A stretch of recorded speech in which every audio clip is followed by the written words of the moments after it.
تو یہ ان کو ملا کہاں سے؟ تو پھر بات وہی آتی ہے کہ آغوش مادر کی تربیت اثر دکھاتی ہے۔ اگر انہوں نے 70 ہزار لوگوں کو دین کے لیے بلایا اور لوگ کھچے چلے آئے، اور پھر 4 ہزار لوگ ایک مجلس میں وہ واصل باللہ ہوتے چلے گئے، تو ہم اگر دیکھتے ہیں جب وہ گھر سے حصول علم کے لیے نکلتے ہیں تو ماں ان کی آستین میں 40 درہم سی دیتی ہے، اور ساتھ یہ تاکید کرتی ہے کہ بیٹا تو نے جھوٹ نہیں بولنا ہے۔ اللہ اکبر۔ پھر راستے میں جب قافلہ لوٹا جاتا ہے تو ایک بچہ سمجھ کے کس کے پاس کیا رکھا ہوگا کوئی تلاشی بھی نہیں لیتا۔ گزرتے گزرتے سرے راہ ہی ڈاکو پوچھ لیتا ہے آپ کے پاس بھی کچھ ہے؟ تو کہتے ہیں ہاں میرے پاس بھی 40 درہم ہے۔ تو وہ حیرت زدہ ہو کے رک جاتا ہے کہ بھلا چوروں اور ڈاکوؤں کو بھی پیسے بتائے جاتے ہیں؟ تو وہ تلاشی لیتا تو آستین میں سیے ہوئے 40 درہم دستیاب ہوتے ہیں، تو اپنے آقا کے پاس لے جاتا ہے کہ یہ بچہ ہے، ہم صرف نظر کر کے گزر رہے تھے، بس چلتے چلتے پوچھ لیا کہ تمہارے پاس بھی کچھ ہے؟ تو اس نے کہا کہ 40 درہم ہے، تو تلاشی لی تو واقعی 40 درہم، یہ کوئی انوکھا سا بچہ ہے۔ تو وہ ڈاکوؤں کا سردار پوچھتا ہے کہ ڈاکوؤں سے تو پیسے چھپائے جاتے ہیں اور تم نے بتا دیا، کہا میری ماں نے کہا تھا جھوٹ نہیں بولنا، یہ میری ماں کی نصیحت تھی اور میں اس نصیحت پہ کھڑا ہوں۔ اللہ اکبر۔ اس کی آنکھوں سے آنسو جاری ہو گئے کہ یہ ایک بچہ ہو کہ ماں سے کیا گیا عہد توڑتا نہیں ہے، اور ہم اللہ سے کیے ہوئے وعدے توڑ رہے ہیں اور پامال کر رہے ہیں۔ تو کہا کہ آپ ہاتھ بڑھائیے، ہم آپ کے ہاتھ پہ ہی توبہ کرنا چاہتے ہیں۔ آپ فرماتے ہیں سب سے پہلے لوگ جو میرے ہاتھ پہ تائب ہوئے وہ ڈاکو تھے۔ آپ مجھے بتائیے، یہ حصول علم کا بھی راستہ ہے، ابھی عالم بننے جا رہے ہیں، اس کے بعد تصوف کی کٹھن وادیوں میں قدم رکھیں گے، چلا کشی کریں گے، مجاہدے کریں گے، اور اس کے بعد وہ مقامات رفیع نصیب ہوں گی، لیکن ابھی بچپن میں جا رہے ہیں تو یہ عالم ہے، اور جب علم حاصل کر کے واپس آ رہے ہوں گے تو پھر عالم کیا ہوگا۔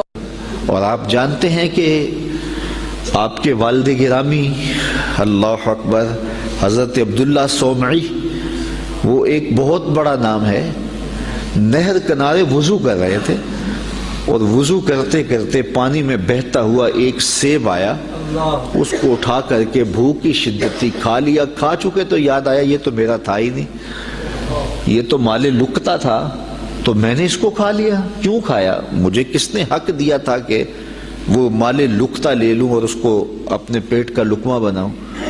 خیر، جس سمت سے پانی آ رہا تھا اسی سمت پہ چل پڑے۔ بہت دور جا کے دیکھا کہ ایک باغ ہے سیبوں کا جس کی شاخیں لٹک رہی ہیں پانی میں، سمجھ گئے کہ یہاں سے ٹوٹا ہوگا، گرا ہوگا، تو باغ کے مالک کے پاس گئے، آپ سے ملنا ہے پوچھ۔ اس نے بڑا اعزاز دیا، کہا جی بتائیے۔ اس نے کہا کہ بتائیے کس کام آئے ہو؟ اس نے کہا کوئی آیا ہے، اس کو کچھ چاہیے ہوگا۔ تو کہا حضرت آپ کے باغ کا ایک سیب میں نے کھایا ہے، اور وہ ایسے وضو کر رہا تھا تو بس غلطی سے میں نے کھا لیا ہے، تو اب اس کا کیا ہرجانہ ہے میرے ذمہ؟ اس نے غور سے دیکھا کہ یہ کوئی معمولی بات ہے جو کر رہے ہیں۔ اس نے کہا، اس کے تیور بدل کے، پہلے تو مہمان نوازیاں تھی، کہا نہیں ایسے نہیں معافی ملے گی۔ کہا کیسے معافی ملے گی؟ کہا 12 سال میرے باغ کی گوڈی کرنی پڑے گی۔ ایک سیب کے بدلے 12 سال؟ لیکن وہ بھی کوئی صاحب نظر تھے، اور وہ بھی اس دوران ان کی تربیت کرنا چاہتے تھے اور انہیں دیکھنا چاہتے تھے، تو کہا کہ 12 سال تمہیں میرے باغ کی گوڈی کرنی پڑے گی۔ تو تیار ہو گئے کہ ٹھیک ہے، وہ میرا گناہ تو دھل جائے گا، تم معاف تو کر دو گے۔ آج غوث پاک کی 11ویں پکانے والے دیکھیں وہ کس مال سے پکا رہے ہیں۔ یہ میں غوث اعظم کے والد کی کہانی سنا رہا ہوں۔ اللہ اکبر۔ 12 سال گوڈی کر رہے ہیں، 12 سال۔ 12 سال کے بعد ایک دن باغ کے مالک نے کہا کوئی سیب توڑ کے لاؤ، تو وہ سیب توڑ کے لے گئے، تو وہ بھی کچا ہی تھا، وہ اس طرح کا پختہ نہیں تھا جس طرح کہ توڑ کے پیش کیا جاتا ہے۔ تو کہا 12 سال ہو گئے میرے باغ میں کام کرتے ہوئے، تمہیں ابھی تک یہی نہیں پتا چلا کہ اچھا سیب کون سا ہوتا ہے؟ کہا ایک سیب کی سزا کاٹ رہا ہوں، مجھ سے قسم لے لو 12 سالوں میں نظر اٹھا کے سیب کی طرف دیکھا بھی ہو۔ میرا کام جڑوں میں گوڈی کرنا ہے وہی کرتا، میں اوپر کبھی 12 سال میں نہیں دیکھا۔ اللہ اکبر۔ تو فوراً سینے سے لگا لیا، کہا تمہارا گناہ معاف ہو جائے گا، اب ایک شرط رہ گئی ہے۔ تو کہا حضرت بتائیے۔ کہا میری ایک بیٹی ہے جو آنکھوں سے دیکھتی نہیں، کانوں سے سنتی نہیں، زبان سے بولتی نہیں اور پاؤں سے چل نہیں سکتی، تو اس سے تمہیں نکاح کرنا پڑے گا۔ اب شادی انسان کی زندگی کا اہم مرحلہ ہوتا ہے، سوچ سوچ کے انسان قدم اٹھاتا ہے، زندگی پوری گزارنی ہے۔ کہا پھر اس کے بعد معافی مل جائے گا؟ اس کے بعد معافی ہے۔ نکاح ہو گیا۔ کہا جائیے اپنی جو ہے وہ دلہن کے کمرے میں۔ جہاں گئے تو وہاں صحیح الاعضاء ایک خاتون، ایک لڑکی منتظر تھی، تو واپس دوڑ آئے اور دوڑتے ہوئے جو ہے وہ ماتھے پہ دروازے کی چوگاٹ جو تھی وہ دروازے پہ لگی۔ تو آگے حضرت شیخ تھے ان کے، اس بچی کے والد، تو کہا کہ دوڑ آئے ہو؟ کہا حضرت پہلے ایک غلطی کی سزا اتنی لمبی بھگت رہا ہوں، تو وہ جس سے نکاح آپ نے پڑھوایا تھا وہ تو نہیں ہے، یہ تو کوئی اور خاتون ہے، صحیح الاعضاء ہے۔ کہا وہی تمہاری بیوی ہے۔ کانوں سے بہری اس لیے ہے کہ آج تک اس نے غیر محرم سے ہم کلامی نہیں کی، اور زبان سے گونگی اس لیے ہے کہ غیر محرم سے کبھی بات نہیں کی، نابینا اس طرح ہے کہ اس نے آج تک غیر محرم کو دیکھا نہیں۔ اللہ اکبر۔ پاؤں سے اپاہج اس طرح ہے کہ آج تک یہ جو ہے وہ غیر محرم کی طرف چل کے نہیں گئی۔ یہ حضرت غوث اعظم کی والدہ بنی، اور یہ بزرگ جنہوں نے سیب کھایا تھا یہ حضرت غوث اعظم کے والد بنے۔ پھر اللہ نے ان دونوں کو جو شہزادہ دیا اس کا نام شیخ عبد القادر جیلانی۔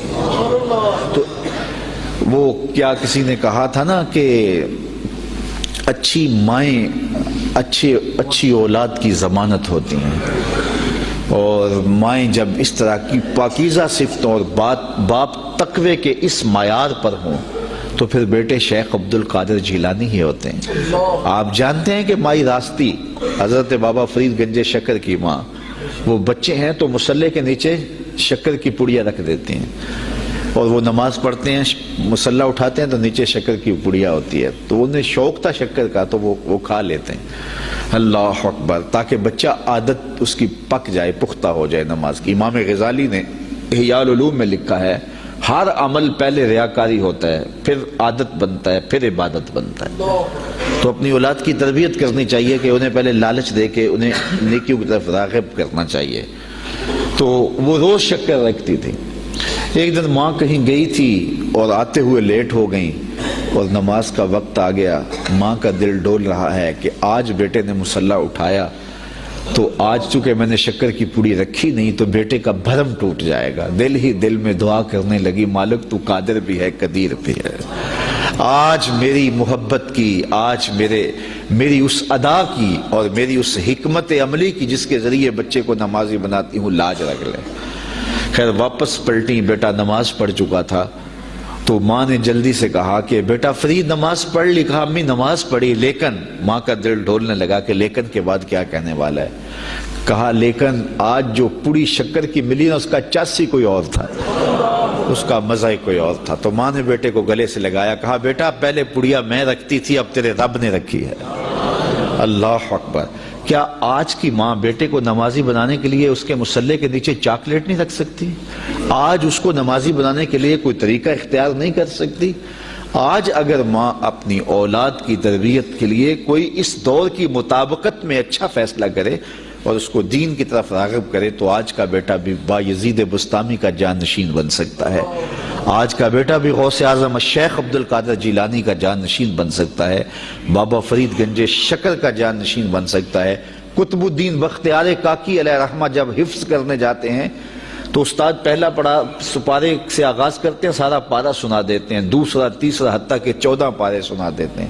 15ویں پارے سے استاد جی شروع کیجیے۔ کہا جس درس گاہ سے 14 پارے حفظ کیے ہیں وہیں سے باقی پارے بھی حفظ کر لیے ہوتے۔ کہا میری ماں کو 14 پارے آتے تھے، اور جب صبح اٹھتی تھی اور اتنی دیر تک جو ہے وہ رکتی نہیں تھی، کام بھی کرتی رہتی تھی، 14 پاروں کی تلاوت بھی کرتی رہتی تھی۔ اور یہ بات میں نے ماں کی آغوش سے یہ پارے سیکھ لیے ہیں۔ جب ماں ایسی ہو تو بیٹے قطب الدین بختیار کاکی بنتے ہیں۔ اقبال کہتا ہے تو نہ شناسی کہ تو نہ دانی کہ سوزے کراتے تو دیگر گوں کر تقدیر عمر را۔ اے میری بہن تو نہیں جانتی، اگر تو بہن ہو کے قرآن پڑھے تو عمر کی تقدیر بدلتی۔